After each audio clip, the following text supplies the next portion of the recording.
Making sure that the people who are doing this work can get paid and can meet payroll is essential to making progress on homelessness in this county. We have to get it right. We need a regional solution to this. We can't continue to do this as 39 separate jurisdictions in King County. That's Councilmember Andrew J. Lewis, who is speaking to me on this month's episode of Council Edition on Seattle Channel about what's next and what's expected for the King County Regional Homelessness Authority.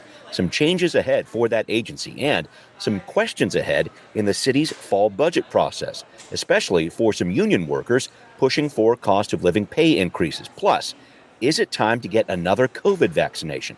Some interesting news to consider when it comes to your health as well. All this and a lot more. Welcome, gentle listener, to Seattle News Views and Brews, your coffee break political podcast. I'm Brian Callanan. I'm a host on Seattle Channel. The views expressed here are my own, and my co-host is David Croman, transportation reporter for the Seattle Times.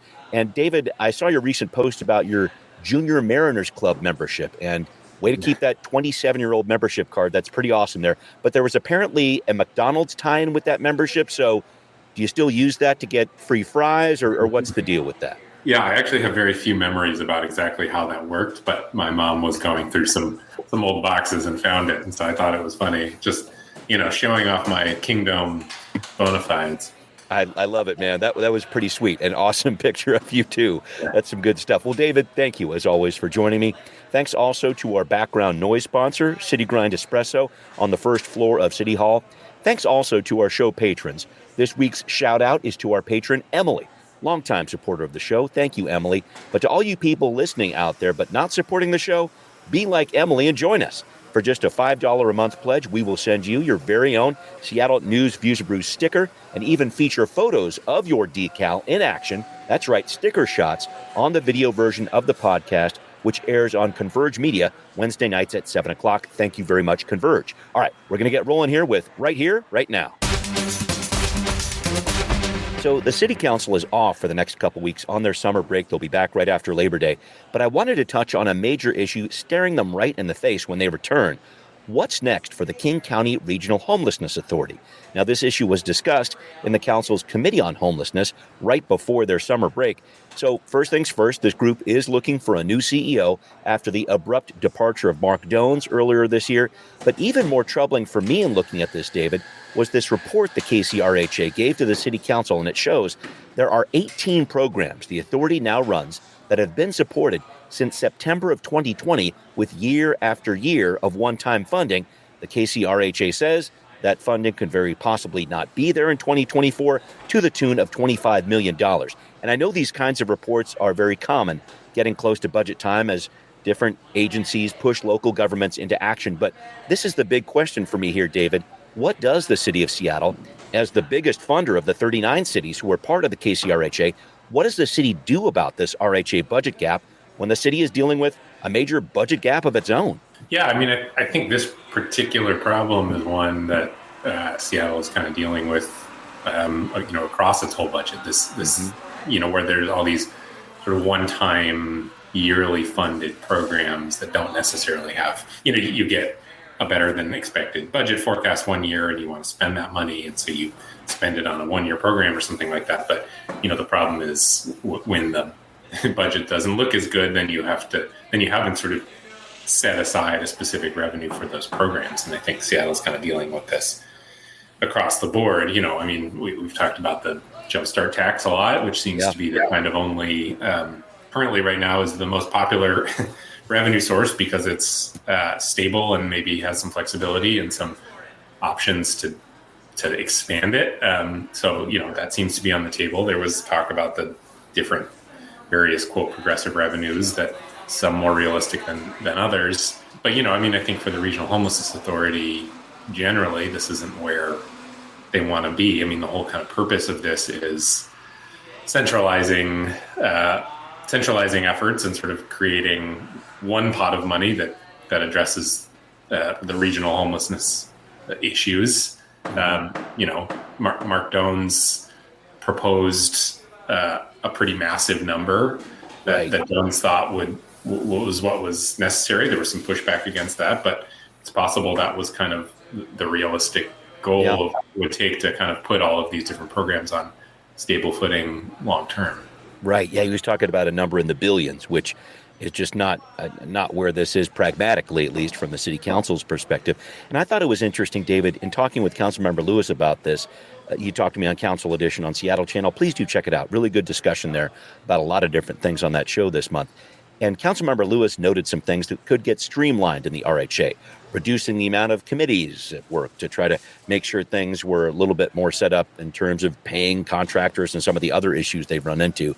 But I just keep thinking about this bigger lift that's required from all of the cities in the RHA to keep this agency afloat. I know that Seattle is wringing its hands about this and talking about this too, but I just think about the RHA having this rocky start over its first few years. Do you think it continues to have the support of all the cities in King County? That appeared tenuous from the start for me. Well, yeah, I mean, I think that was the biggest question around the RHA from the beginning is, the elevator pitch is an appealing one, and I think makes sense in a lot of ways, which is we were functioning in a system that had all these disparate efforts to try and tackle homelessness, and there was competition and friction and organizations pulling in different directions. So let's bring them all in one location, particularly various cities. But the problem being, there's disagreement among those cities around the best way to address homelessness. Seattle, spending as much as it is, feels like it wants to have kind of a bigger say in how that money is spent. That, of course, there's no sort of longer running friction than between Seattle and areas around Seattle. Right. So, sure. Yeah. We read reports about suburban cities kind of trying to shut down shelters or limit the amount of space. And so, this was always going to be the kind of essential question around this body was, could all of these different cities actually come together and work together? I think Doan's early on called it herding cats. Yeah, right. And so, I think it hasn't inspired a ton of confidence yet. That said, I do think a little patience is warranted because it's a complicated prospect. So, I don't know that anyone's quite willing to write it off totally yet, but it hasn't necessarily made its case for permanence just yet. Right. And I have to imagine that this is really going to come to the fore when we start talking about budget considerations for the RHA, which is going to be happening this fall, along with all these other agencies. So, David, I appreciate you breaking that down because I think there's a lot still ahead with that. But I wanted to move on to another issue that, folks, keep this one on your radar. The city is discussing a proposal, another one from Councilmember Lewis, to limit the amount of security deposits that people who lease commercial space would have to put down. So it's a little bit like renting an apartment, but there's quite a bit more to it. Generally, these deposits for commercial space include a personal guarantee of paying rent for a period of years, also make the business leasing the space put money aside for improvements, for example. So what the city's trying to do here is limit these deposit amounts with a focus on helping small business owners move in, especially owners of color, so they take on less of a burden in leasing a space and free up capital for other parts of the business. And it really did appear to me, David, this is legislation that certainly needs to be fleshed out more. Doesn't appear any measure of this kind has been attempted in other jurisdictions. Any thoughts on what Councilmember Lewis is talking about here? It's not exactly rent control, but an attempt to make doing business a little more affordable, it seems like. Yeah, it's this is a pretty existential question for Seattle and all cities is what happens to the commercial space.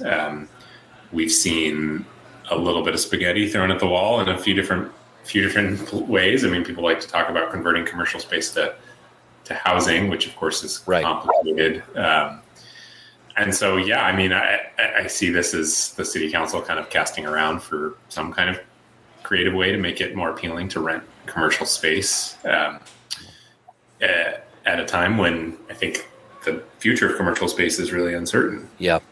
No, that's a big part of it. And I think you bring up a good point here because the city really is trying to do anything it can to get more businesses into vacant storefronts. I know they're trying to activate some places with even some pop-up installations for art, for example. But all of it just has me reflecting on the reality that it takes so long to get a business off the ground sometimes. And I know we're seeing some of the big tech companies in Seattle start to get back in the office and ramp up a bit. but smaller businesses, I just wonder what this economic landscape looks like right now with this whole idea of leasing space, et cetera. From a small business perspective, I'm just not sure, David. Do you have a feel for that at all? Yeah, it's tough. I mean, it's expensive, like you said. I remember a few years ago, I don't remember what year it was, Councilmember Sawant tried to sort of, she sort of said that she had found basically a loophole in the state's ban on rent control and was making the argument that, actually commercial rent control could be legal. Yes. That never went anywhere because I don't know that there was ever actually an attorney on record saying that that was true. But yeah, I mean, you make the point that, I mean, just rents, even before, pandemic aside, rents in Seattle for small businesses, it's just been really challenging. Yeah. The state and the city, the nature of the tax code means there's a lot of B&O taxes, business and occupation taxes as well. I mean, that's a major revenue source. I don't know that you find a lot of small business owners right now who think the environment is a good one. But at the same time, the combination, I think, of the ban on rent control and the tax code being what it is, limits a little bit sort of where the city, and ban on public gifts. The city can't just give businesses money straight up. So that's where you see kind of efforts like this to find sort of interesting and different ways to ease the burden a little bit, whether or not that's, swimming upstream or not, I don't know. Yeah, no, I'm not sure on this one either. But as you say, I think the city is trying to do as many things as it can to figure out something here, because even though we are starting to see some of these volumes build downtown, it's still a fraction of what it was before the pandemic. And so this happens in other neighborhoods, not downtown only. These are businesses that all need to come back. You can't just flip off the switch of a business and turn it off and expect to have it flip back on again as we emerge from COVID. But a lot still ahead there, too. So we'll watch out what the council does with that as they return in the fall. But I wanted to move on to our next story here. And this is an interesting one, folks. Back on that city budget, why are a number of city workers saying they are going to protest outside City Hall next month? We're going to take a look at this story coming up on Now Hear This. Okay, so we touched on the efforts of the Revenue Stabilization Work Group last week. They're talking about this $200 million budget gap that Seattle is facing in 2025. But in the budget process for this year, there are a number of city workers who are concerned about cost of living increases. As Public Cola reports, and other outlets too, the coalition of city unions, made up of 11 unions and 6,000 employees, says the two sides are still far apart after negotiating for 11 months. So what is that cost of living increase for 2024? Maybe 1% at this point, says Mayor Harrell. And because of that, several union leaders say they will be protesting outside City Hall in a matter of weeks. We need your help and your support at our City Workers Rally on September 19th at City Hall. All are welcome. Bring your loved ones, your friends, your co-workers. Pledge to attend today. City Hall, September 19th. Well, that's the Professional and Technical Workers Local 17, Protect 17, giving a shout out there, urging people to join them on September 19th.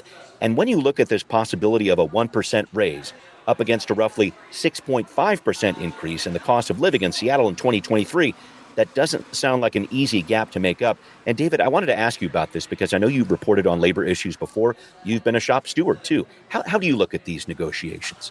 Yeah, this is sort of tailor-made for tense labor negotiations right now because, as I see it, we're sort of coming out of this period of pretty extreme, some of the best leverage that unions and labor have ever had, just because of staff shortages. And, we just saw a ton of reinvigoration, I think, of unions and creation of new unions that has, given these workers a lot of confidence. And then we kind of transition away from that a bit where, there are to see a little bit of layoff in the economy, especially in the tech world. And then, city budgets and government budgets not being what they are. And then, throw on top of that inflation being, super high and cost of living going up. It makes a lot of sense that there's going to be some friction here between labor and the management. I think then, in addition to that, we had reported on King County Metro workers, for example, that they just ratified a contract for 17% raises over 3 years, which is, or up to 17%, maybe 5% a year or so. I don't remember exactly what the breakdown is, but, still below cost of living in some respects, but still pretty hefty. And so you do have examples of unions still using leverage and getting decent pay out of it. And so I think my sense is for city unions, they look at something like the Metro contract and think, well, that it's not like Metro is, Metro is a government agency too. They have a lot of federal money and outside money and state money coming in, so it's not quite the same. But they look at that and say, well, this should be us too. Yeah, and I think about, you don't have to look much further than the city, actually, in thinking about this. Think about all those hiring bonuses that the city of Seattle, the council and the mayor decided to approve last year to make sure that more police officers were coming in. There was a 20% pay increase for city prosecutors not that long ago, and I'm talking post-pandemic on that piece there. So I think there are a lot of different agencies, you're right, David, that city workers are going to be looking at and saying, hey, why not us? I mean, it's definitely happening in other agencies that are all emerging from COVID, et cetera. But I think it's going to be difficult for the mayor to stay on that 1% hard line that he's talking about there, even though it sounds like he did show up to a negotiation session last week. But I think people are saying, okay, that's great, you showed up, but we're going to need you to put your money where your mouth is on this one. Yeah, and if you look at it, a lot of the industries, the City Light, SDOT, these are sort of trade-focused departments. You're talking linemen and engineers and construction crews or whatever. These are exactly the kinds of fields that have been struggling as of late to hire enough people, and so. There's a decent case that the unions can make, which is if you want to retain workers, then you're going to have to give them raises. Yeah. And it's hard for the city to argue with that, because if you see a bunch of people leaving, it's going to be really difficult to replace them. Yeah, a lot of professional grade people there we're talking about. So we'll see what happens with the city workers come September 19th, if the city of Seattle with the mayor and the people negotiating those contracts can come up with anything different. I did want to move on, and here's a question for you folks. Is it time to get vaccinated again for COVID? First things first, please talk to your doctor about that. Of course, we should be seeing a new COVID vaccine by the end of September. Plus, there's a new immunization for RSV, respiratory syncytial virus, for infants and seniors too. David, one big complication with COVID is that the government isn't paying for shots anymore. So I'm just trying to get your take on this. How do you see this rollout happening of getting COVID vaccinations in 2023 and trying to make sure it's widespread? Yeah, I think the days of mass vaccinations are probably done. We've seen that with each round, the number of people who get it drop off, the fact that they're not free anymore. There's not, I used to see advertisements or whatever telling you to get vaccinated. I don't see those anymore. And frankly, there's not unanimity in the recommendation to get one. There's some question about, do you wait, kind of see what happens with the virus and its evolution. And so, I think all of this, should it just be seniors? Should it just be everybody? Should it be nobody? For me, at least, it just creates a really mixed message. And I think, when people have busy lives, if they're not sure whether they're worth it to go out and get a shot, they probably won't, because that's, time out of their day. So I expect that this isn't going to see like mass uptake or anything like that. Yeah, and I hear exactly what you're saying in terms of getting a clear message out there. That's such an important part of this whole situation for the health agencies that want to be trusted and want to say, all right, here, we're going to do it some way. We're going to do it differently now. Or you're just going to get this one COVID shot per year.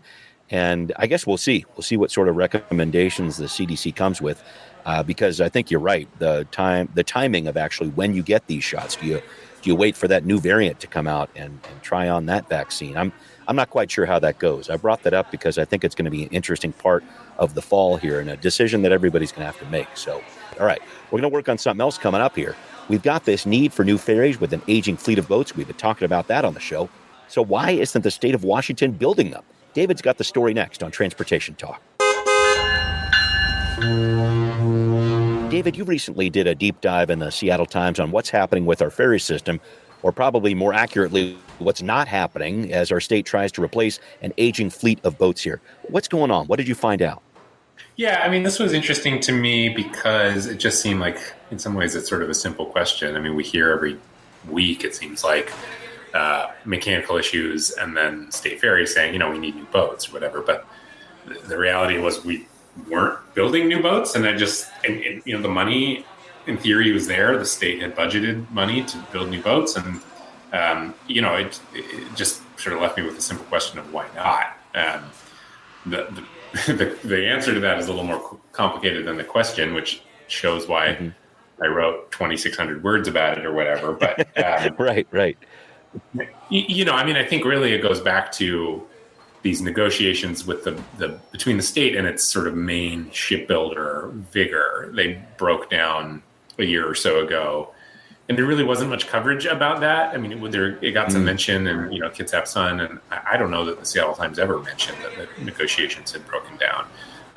But I just wanted to kind of unpack that because because it was so disruptive, because Vigor really had become the shipbuilder for the state, and so I wanted to understand how it got to the point where, kind of what happened in those negotiations, why that broke down, sure, what that says about building a ship in the future, but then also sort of trying to understand why Vigor ended up playing such a key role and the kind of risks behind that. And so, right. I think the reality is it just years of restrictions on the boat building industry and kind of a shrinking industry, and perhaps a sort of complacency on the part of the state led to the place it is now, where it was really dependent on this one business, and then that business didn't quite feel the same pressure to bend to the state's demands, and as a result, we're left in a position where we don't have a builder, let alone a boat right now to get us on track. Yeah, and I was looking at a number of great lines in this story, David. I love the red sky at morning for the fleet of green and white. Excellently written there. But there was another line that I thought was actually perhaps just as pithy from Joe Wen, our state senator from the White Center area, who said very simply, "We're screwed," which he's a pretty frank talker, I have found. And I just wanted to try to look at this long term. What are we considering here? What's the state looking at here when it tries to get to the place it needs to be with building boats? Yeah, so I mean, this isn't new. We had covered this at the time, but the state for years has had this mandate that ships be built in Washington State, and last session they repealed that. Again, another reason I was interested in this story is at the beginning of the session, there wasn't really any talk between legislators about repealing that mandate, and then suddenly halfway through the session, it became this really top priority that they do it, and I was wondering where that had come from. So, but anyway, they went ahead and they repealed this mandate that boats be built in Washington, and so that opens things up a little bit. The interesting part of that to me is there's a pretty good chance, when you talk to most people, that these boats, some of the lowest bids can come in from places like Louisiana and the Gulf states. The problem there is those are not labor heavy or union heavy states. They don't have the same kind of environmental regulations or apprenticeship regulations. And so we're kind of in this position where the state may have to choose between, do we push forward to try and get a boat as quickly as we can, but perhaps at the expense of some of our, stated values around what we believe our companies in state should be doing. And, I think for shipbuilders in the state, it's particularly frustrating because, whilst basically supportive of a lot of those regulations, they say, it adds cost to the boat. And now you're going to go to Louisiana and, look at all, cast all that aside for a cheaper boat. If that was going to be your approach, then why don't you offer us those same exceptions and we'll build it for you cheaper, that sort of thing. And so it just becomes this kind of interesting bind for the state. And frankly, I think they've already made up their mind, that Mark Elias told me, look, I know it's a tough situation, but basically we need boats more than we need to follow all of these regulations. And so, we're going to go where we can get a boat. Yeah. Wow. That's an amazing story, and I know it's going to keep on unfolding. So I appreciate this first of many stories I know that are going to happen there. I wanted to throw you a question, David, we got from one of our patrons. Rob wrote us this, and it was transportation related. I wanted to get your take on it. So Rob was asking this. He was asking, I was going over the 520 bridge today when I reached the toll plaza, and I remember there had been some concern years ago that the revenue from the tolling operations of the bridge, tunnel, and Tacoma Narrows had drastically dropped. I would be interested in hearing an update on that situation now that traffic certainly appears to be a lot healthier. And if they were still losing money and endanger the defaulting on the bonds, does the city just have to come up with it? Do the bondholders then take control and sell it? Maybe to someone who wants to use it for storing garbage? At any rate, keep up the good work. Thank you, Rob. And you keep up the good questions here, too. David, some thoughts about this? Yeah, I don't know the answer, if I'm being honest. I think that would require a bit more reporting on that than I've done. I think it's an interesting question. Okay. The state, as far as 520 goes, the state has put a lot more money, just in this last session. So 2 sessions ago, they wrote this transportation package that is going to be $17 billion over 16 years. And we started seeing how they wanted to spend that money in the last session. There's some kind of question around priorities, and the state legislators have made it a priority to spend that money on finishing these big mega projects. So 520 being one of them that they promised back in 2015. So there's, at least as far as finishing construction, there is money from the state to do that. As far as ongoing operations and kind of what revenue tolls mean for that, I don't know. My colleague Mike Lindblom had written a story about the tunnel, because there was a lot of calculations around the revenue that tunnel would bring in and how that would cover the cost of it long term. That, of course, have been now way under, basically because of the pandemic.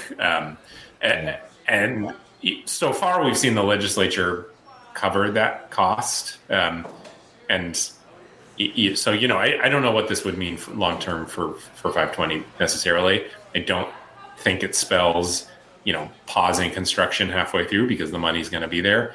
But as far as ongoing maintenance operations, I think it's a good question. I'm not sure we know yet. Okay, fair. That's a fair answer there, David. And I really appreciate the question from Rob, because that is something you think about with all these mega projects going on and how they're supposed to be paid for and the ongoing maintenance. It's always a big story. Well, it is time to wrap up here, folks. And David, we're going to take a week off next week, come back the day after Labor Day, ready to rock. So I'm expecting a full report from you on what I did the last week of summer vacation, which wasn't really a vacation because I just kept on working.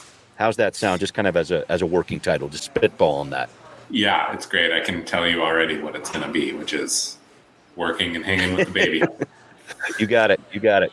Well, this is how we make it happen here. David, thank you as always for joining me. Thanks to everybody listening out there to Seattle News, Views, and Brews, where you can always find out what's brewing in local politics. This podcast is on Apple, Spotify, wherever you might like to listen. Stitcher, too. Got a lot of you out there listening. Thank you very much. Find Seattle News, Views, and Brews on Patreon, if you would. That's how we keep this show going. So please show your support there as well. Thanks for watching on Converge Media as well. See you next time.